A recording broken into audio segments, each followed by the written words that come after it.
Hi, ladies and gentlemen of the League of Legends community, gaming community, and YouTube community. My name is Jason Guy, and I like to call myself the Human Mess because, well, just look at the room I'm in. Anyways, on gaming front news, I heard something and witnessed something I never thought I would see in my lifetime. A reboot or a continuation of the Shadow Warrior series. And Shadow Warrior is basically the Asian Duke Nukem. And for me, I remember when Duke Nukem Forever came out. I was so excited, I pre-ordered the damn thing. I picked it up, I took it home, played 5 minutes of it, said, what the fuck is this shit? And I took it back to GameStop. And I got another game instead. Took that one in 2 days later. Yeah, that didn't work out too well. But back to Shadow Warrior. For those of you who don't know, it's a 3D Realms game that came out in 1997. Though some people will argue that it came out in 96, between 96 and 97, so they count it as 96 rather than 97. That shit don't matter. Now, what does matter was it was a fun game. It was up there with Doom, Duke Nukem, or Duke Nukem 3D, whichever one you were playing, Redneck Rampage. It was one of those games that made you snicker and go, oh god, I'm going to hell for laughing at that. I mean, it was pretty much a stereotypical Asian man going around killing demons. There was no storyline whatsoever other than some big bad demon was sending his army in to take over the world, and this lone ninja, this Shadow Warrior Lo Wang, yes, Lo Wang, goes around and he just slaughters the entire army. There was some fun little Easter eggs, like you could find Lara Croft hanging in a dungeon and you could kill her. I think there was a Duke Nukem thing in there too. Like you find him or someone, it was either him or the Doom Soldier impaled. I don't know. Either way, it was a fun game. I had a blast with it when I was playing it. I mean, at the same time I was playing Redneck Rampage just for the sheer wrongness of it. That, and I had nothing else to do.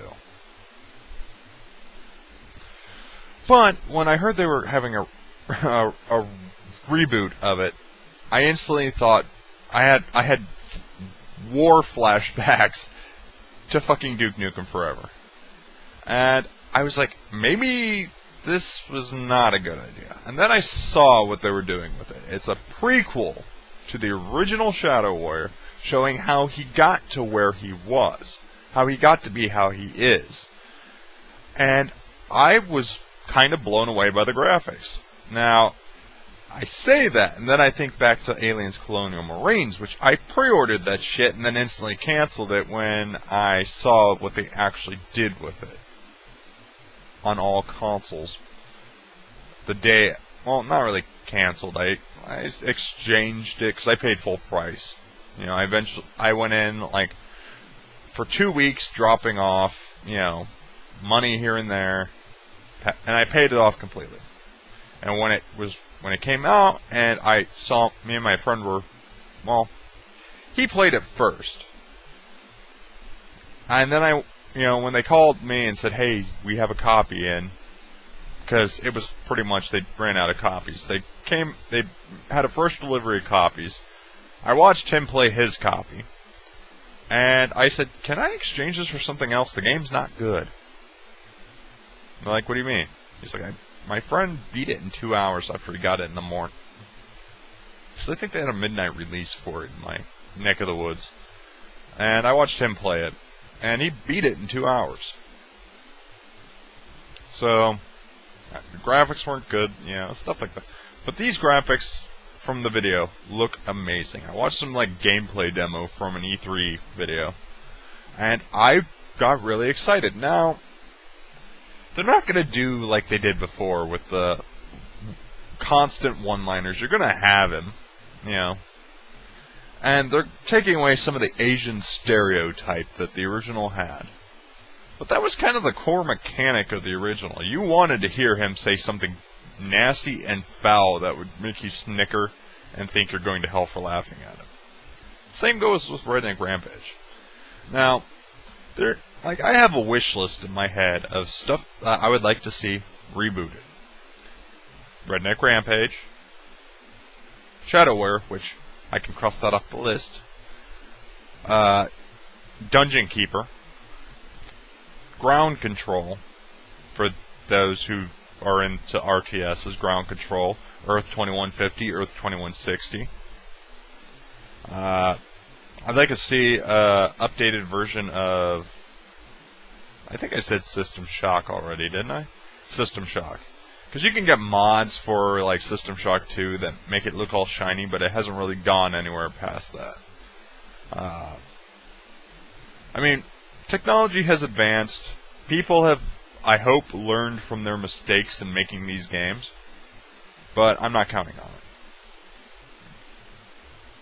on it.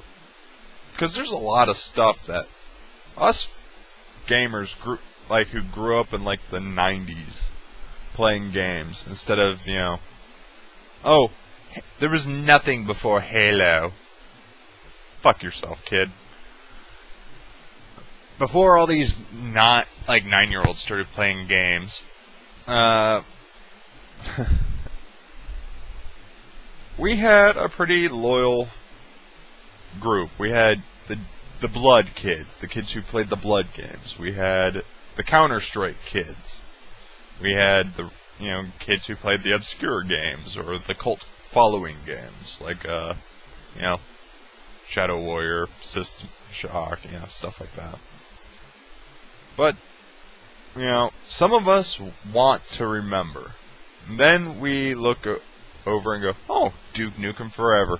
We were so excited when we got that game. We ripped open the package and then we played it and said, "What the fuck did they do to my Duke?" But then again, they didn't do anything to Duke. That's the sad part. They didn't do anything to Duke. We're upset because they didn't do anything spectacular. It's the same shit we played before that we feel nostalgic about. But we're bored playing it. We've evolved a little bit since then. We want something more than run into a room, slaughter everything. If we wanted something like that, we go play my Enemy Hotline. But, to be honest, I'm excited about Shadow Warrior. It's a reboot that I'm looking forward to. And I just gotta remember one thing. It's only